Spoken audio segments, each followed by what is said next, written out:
All right, I'm going to talk about content technology, Norse gods, and of course, what all we digital marketers aim for as world peace, right? So this is, think about my talk about content, and then talk about technology and what we plan to do as some kind of tying up a lot of pieces that you heard from Benu, then you heard from Rand, then Greg talked a little bit about this. The whole concept of how the search is being transformed, right? This is supposed to work. Yes. Now, content, I don't want to get into a definition of what Oxford defines content, and because today content is going to be everything. Your content is this is your content. There is images and text on images, offers on images. Then you have billboards that is still a content. Digital billboards are now becoming hugely popular in Silicon Valley. I'm sure it's going to be popular everywhere else as well. And videos are content as well. So pretty much the world basically is transforming itself from the fundamental definition of text-based content into a multimedia, images, videos, everything becoming a content. Now, I want you guys to listen carefully because this another 160 slides are the ones just preventing you from getting to your drink, all right? Yeah. No, I'm going to rush fast so that, well, Anil will kill me if I speak more than 10 minutes. All right. But this being a, pardon? Yes, I do. I missed my single malt already. But now the concept of content has changed. The concept of content has moved away from just writing beautiful text and content on your website to images. How do I place my images strategically? How do I make it relevant for my customers, right? Now, and I heard somebody ask a question about, can you guys explain like what is a good content or what is the definition of a great content? I do have some recommendations, and this is not my recommendation, and I have, just like Google scrapes from everybody, I scraped it from Google. And I'm going to take you guys through a journey of content and then journey of what ranking for this content means and what is that we are all struggling to do. What does that zero click mean and how is it relevant to voice search? And then I'm going to conclude it with some introductions to milestone technology, what we are building, what myself, Ravi, Mike, wave your hand, and then Dow, I have Srishti, I have Gilbert. The whole product and engineering team are working towards building, right? All of this is content. Everything is content. Some are content you own, but there are content that you cannot own, but you cannot control. And folks like the Yelp guys talked about it. Greg talked about it briefly about reputation management. That is a content you cannot control, but you can manage. And that's also a need for, that's also one of the things that we focus on how we gonna manage not only the content that you create, but also the content that is generated outside, right? That is way outside your control, right? Pretty much from the world of search, basically both paid, organic, local, content is basically everything. You basically are putting content out, which could be your business information or about your business, images about your business, images about your employees, your store owners, a description about your store owners, making it more and more local and more search-friendly, intent-friendly, right? And that is the key thing. Your brand is your content is going to be controlled, and that is the basically what your customers are looking for is a story about your brand and story about you and story about your business, right? And that's what, surprisingly, that's what Google is also looking for, right? And they are looking for something which is a lot more authentic, a lot more authoritative. And Rand and Greg basically touched upon these points on how to make your content relevant, how to make it authoritative, and how to make it fresh. The problem is Rand and Greg basically talked at 10,000 feet, but as digital marketers, we need a little bit more recipe, right?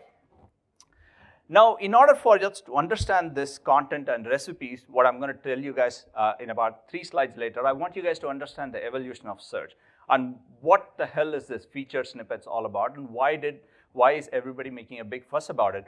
Primarily because everything from text-driven that was about 10 years back to voice-driven or more intent-driven searches, that is the age we are in. There is the understanding is that there is one single right answer for the question the customer wants to ask. And Google wants to basically surface that one single right answer, whether it's in a voice medium or whether it's a search medium.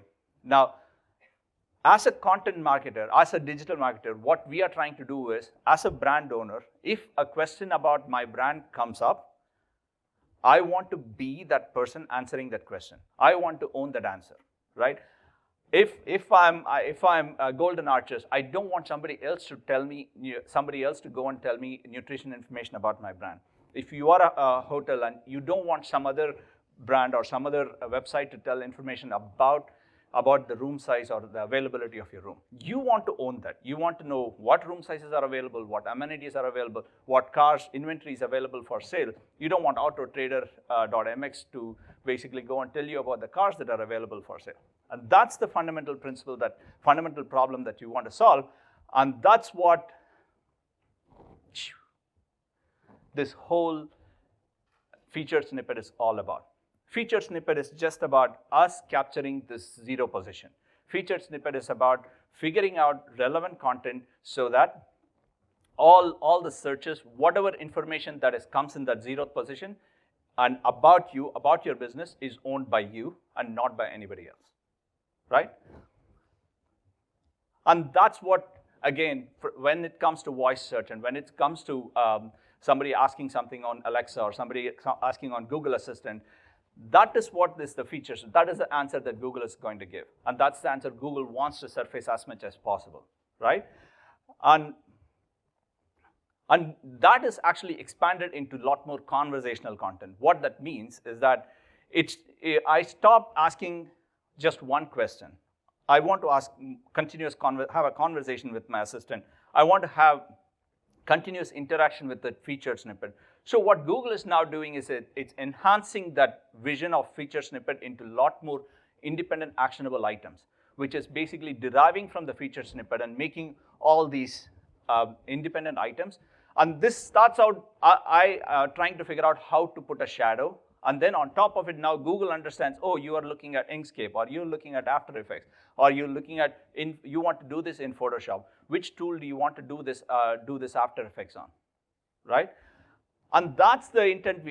Now Google is basically figuring out that your intent is to drop a shadow, and I'm going to tell you, these are all the other tools that you can do it in, and this is how you do it in. That's my conversation. I want to know how to drop a shadow. Okay, tell me how to do this in Photoshop, and tell me how to do this in Inkscape, right? And all of this started out with a simple problem that I wanted to solve, is just to drop a shadow, and that becomes a conversation I'm having with the search engine, right? Now, why did this happen? Like, when did this happen is as mobile devices came into existence and as search was evolving, one of the key things Google started doing was to switch from plain, simple search results into more machine learning, more intent-driven, or what they call it, a neural embedded search results, right? That means as Benu mentioned, it's not about the keywords anymore. Keyword optimization is nice to have, but intent is what you need to capture. What is that people are asking you? What is the questions that you need to answer as a brand? And that's what we are trying to answer, and that's what we want to figure out. And one of the big initiatives that, in fact, pretty much every single SEO person in our companies worked on is, how can I figure out, based on a given website and based on all the intents that is available for this business, the health of this content, right? And that's one of the big puzzles and big things that we are trying to solve, and trying to educate all the businesses that we work with or even consult with on figuring out and telling them a strategy to address this, right? Now, as I said, content is the king, but context is the queen. Context is very, very critical. If you lose the context, you're basically, whatever content that you have is just like you can throw it out of the door. It's not going to be relevant, right?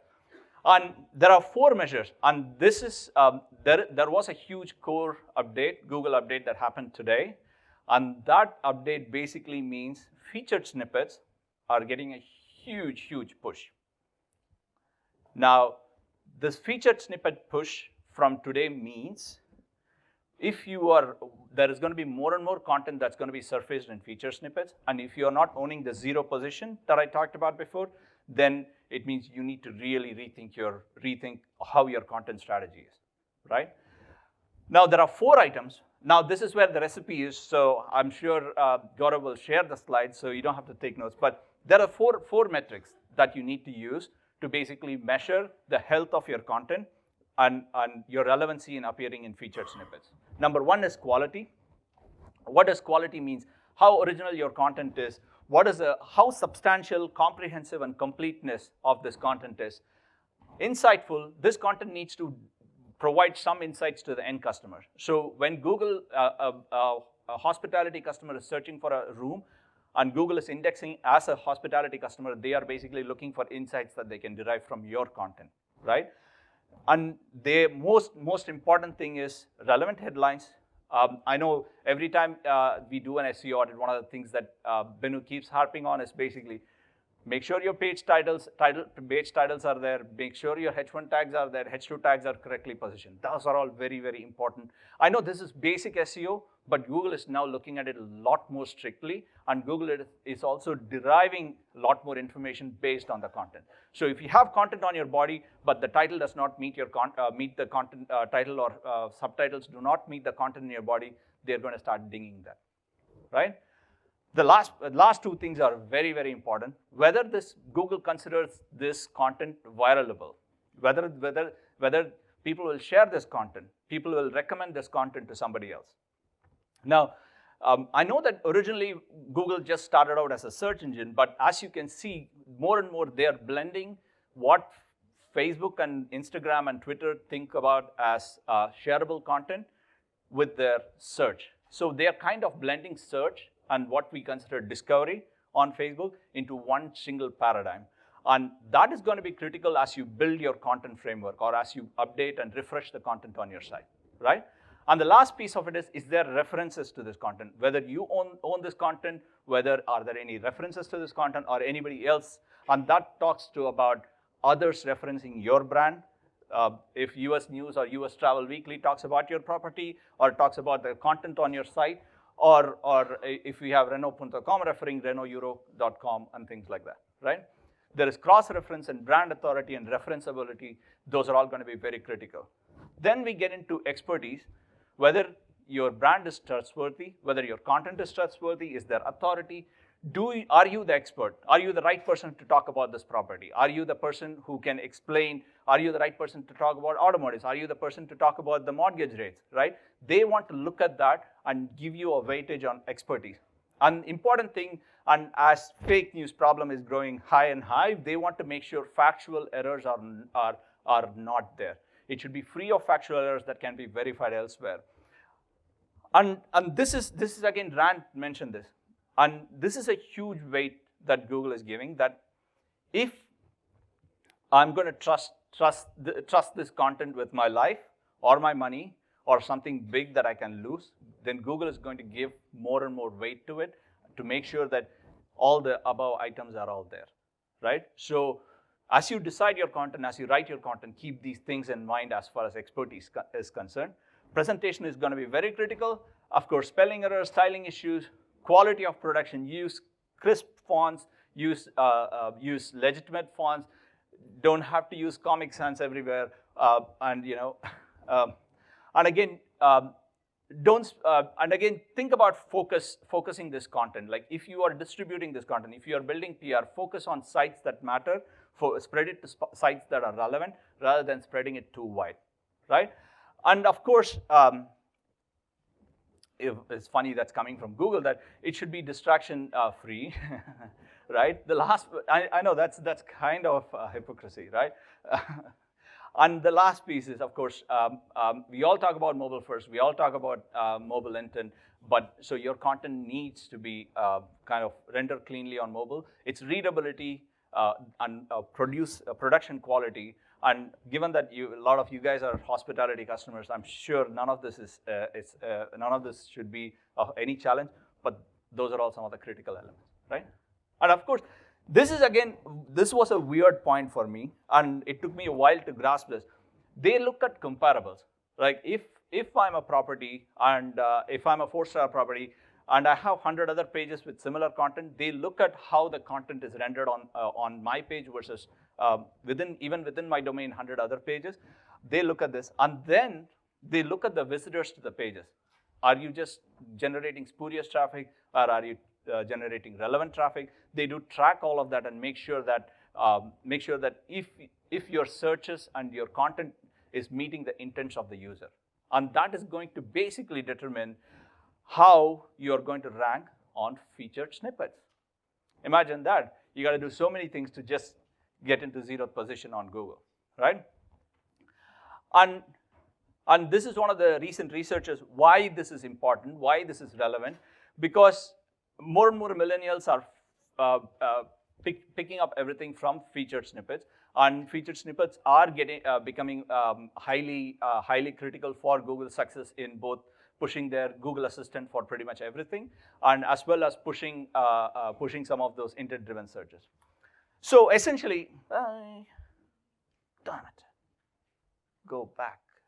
All right, optimizing for voice search, and or rather optimizing your content for voice search is basically simply means you are just following, optimizing your content for featured snippets, right? And then, I'm not going to read this. I'm going to give you the slide eventually, but these are all some of the things that you need to do, which I captured before, but in a much more consumable form, right? So essentially,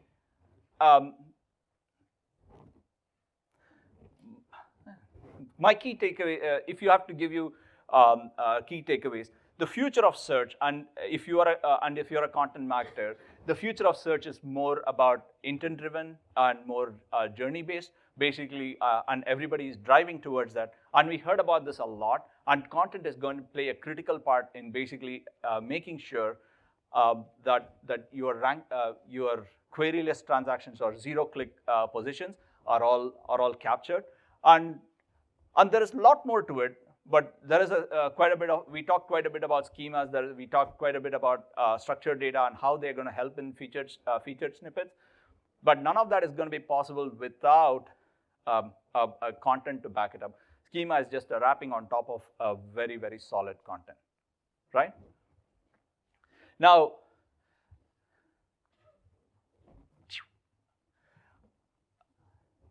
okay, how am I looking on time? All right, okay. So we talked about a digital marketer's view of content, right? But how does the end customer see content, right? We all heard about SAM a lot, Seaport SAM. So I wanted to give you guys, introduce you guys to SAM. Hi, guys. That's Sam. He's 7-year-old and he loves pizza.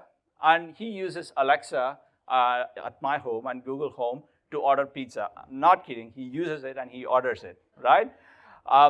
But there is a challenge with Sam. Sam likes pizza, especially Domino's, and he likes cheese pizza from Domino's, and he likes it thin crust. He's very particular about it, right?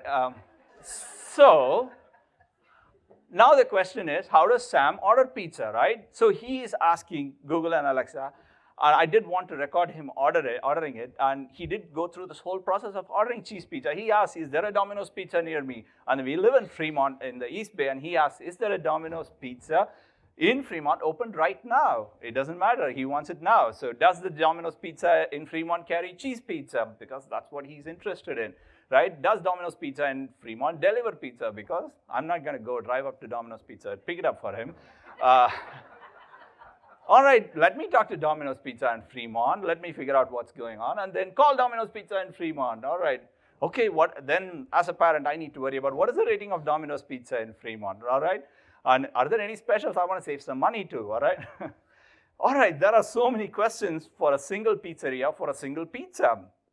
All right, who's curating all this content for them? Who's curating all this content for Domino's Pizza, right?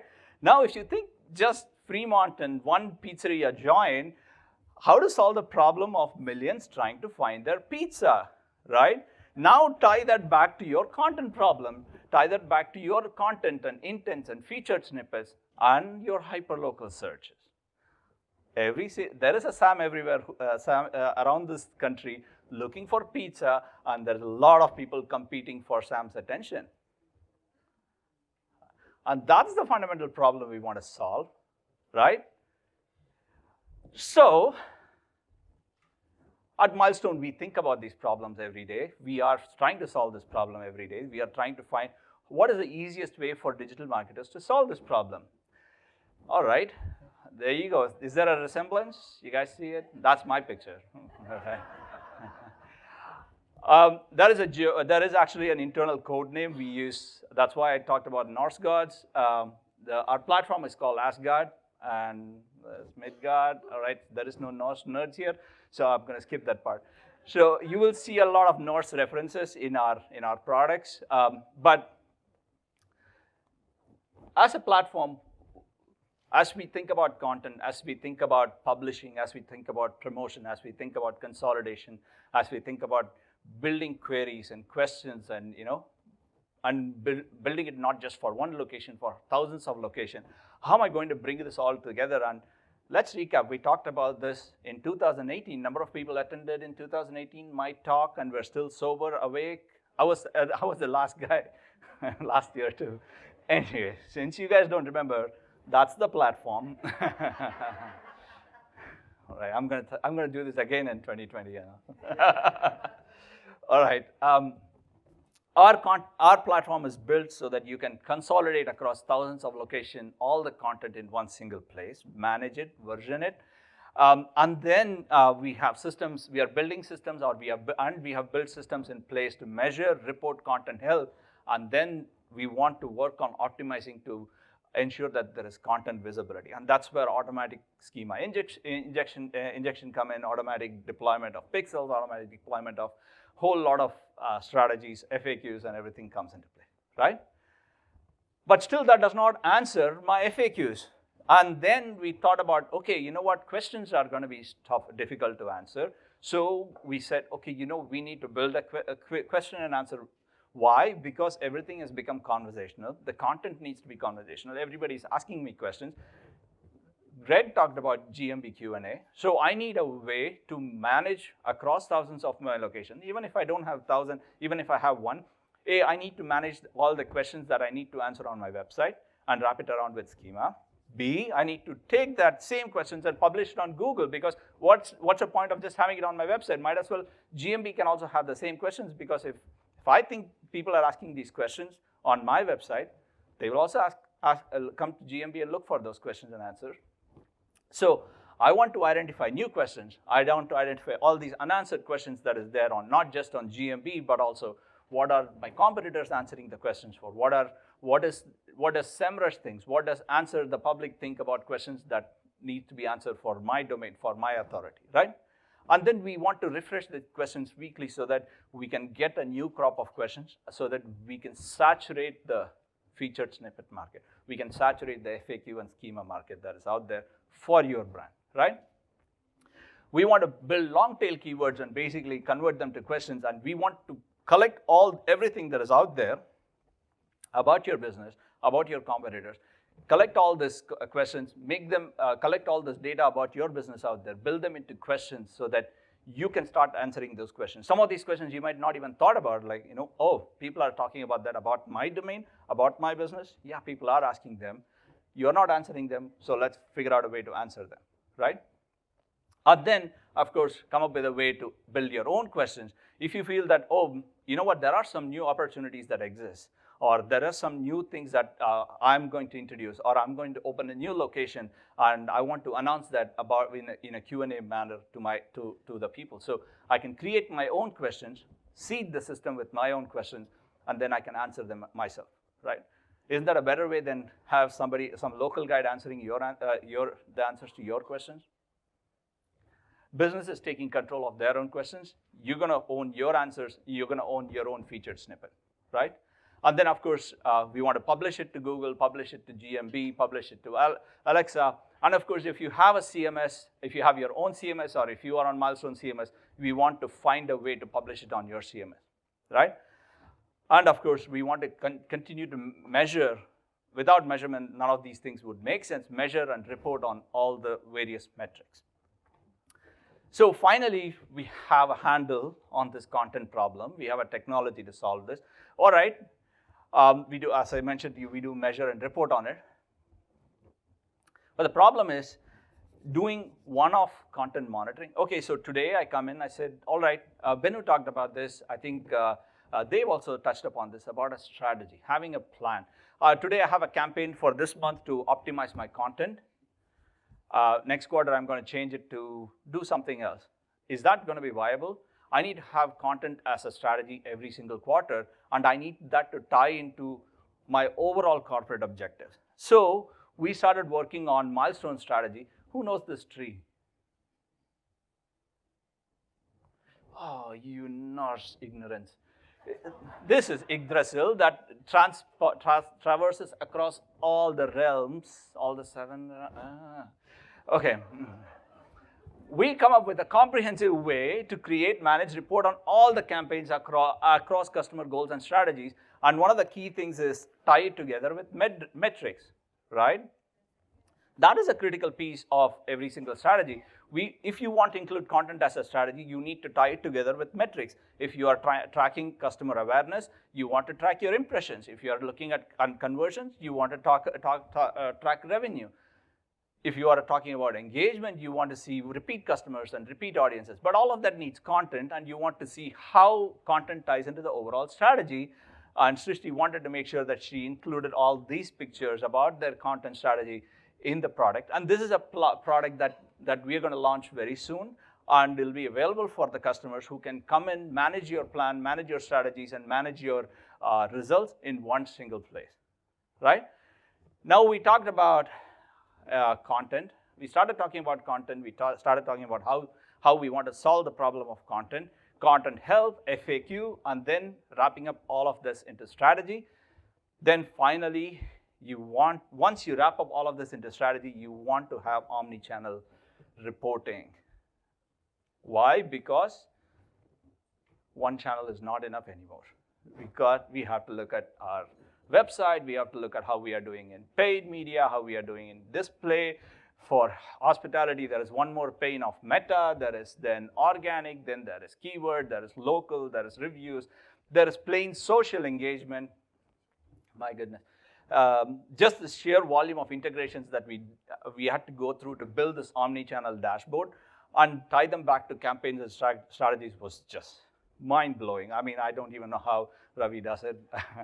I know that he spends a whole night with the India engineering team. So, but that is a final solution where we wanted to basically capture the omni-channel interaction. We want to basically make sure that it's not just website analytics anymore. And even if you are not running paid media with us, we want you to have a comprehensive view of what is happening for your property, for your business, across all the channels. And then because, I'm going to go back into a lecture mode again, because it is in the Milestone Presence Cloud, you can cut and slice it. You can group it in any way you want. If you are a multi-location business, you can group it by regions. How is my San Francisco Bay Area doing? He's already pointing to me. You guys are delayed for your drinks. So I'm going to move even faster. So that's my omni-channel reporting, and that is, again, something that we have rolled out, and we will be rolling out and making it available for all our customers, all right? Okay, what's coming before Engage 2020? If you guys did not forget that picture, what are all some of the new things that we are working on? What are all the new fun stuff that our team is thinking about? Next generation CMS, that's the key thing. That is called as Project Odin. The colors are gone, dude. If you can read it. One of the important things that we wanted to do with Project Odin, or in another way it's called CMS 7.0, is voice search and advanced AMP technologies inbuilt into the system. And of course, centralized content. Version control, that is very critical as far as content strategies are concerned, because I want to make sure that I'm not repeating my content from a year back. I'm trying to refresh my content and build new content. Fluid UI, buttonless UI, motion UI. 3 new things that's going to transform the whole way we interact with websites, and that is something that we are bringing in. We want to consolidate all your assets and come up with a unified way of rendering these assets. And then I don't know what I wrote here. This is something beautiful. Actually, sorry, thank you very much. AR and VR support. Augmented reality. How many of you guys tried out this augmented reality on iPhone? Isn't that brilliant? Imagine if your property or your meeting spaces can have augmented reality. Imagine if your cars can have augmented reality. I can just show my car, take the customer through into the car, show them the metrics of the car, help them drive the car themselves, right? Imagine all of that can be driven through the website instead of you building an app for it. That's what we are imagining. Hopefully we can get it to you by next 2020, all right? And then, of course, Project Hermod is the god of messenger, milestone CRM, consolidate customer contacts across various channels. This is a huge problem, especially I know Tyler and Mo and Zach and Shell basically complain about it all the time. They have to contact a whole lot of customers to get their contacts if they want to do targeting. And he complains to me about why emails are so expensive. And then I want to integrate. I want to integrate across paid and organic channels. I want to target my customers. I want to come up with a mechanism to target the customers. And of course, the last piece of it is the most critical, which everybody talked about, is personalized customer journeys. All right? Those are all some of the fun stuff we are doing. So, Sathya, cheers. You guys can go enjoy your drink. So, you want me to close? So, I hope this session was useful. I hope the whole day was useful. We take a lot of pains to build this. I know sometimes it becomes a lot of overload, content overload. But one of the things that we do enjoy is putting together this conference. I got to say, everybody in the company was working towards making this event success. And everybody had a definite contribution in this. Of course, some people had more contribution than what I did. But there are a lot of hands that went in this to make this happen for you guys. And for that, we really want to thank you for sitting patiently, drinking all the coffees, and making sure you are awake for most of the sessions. And of course, please do fill out the feedback. My bonus relies on it, so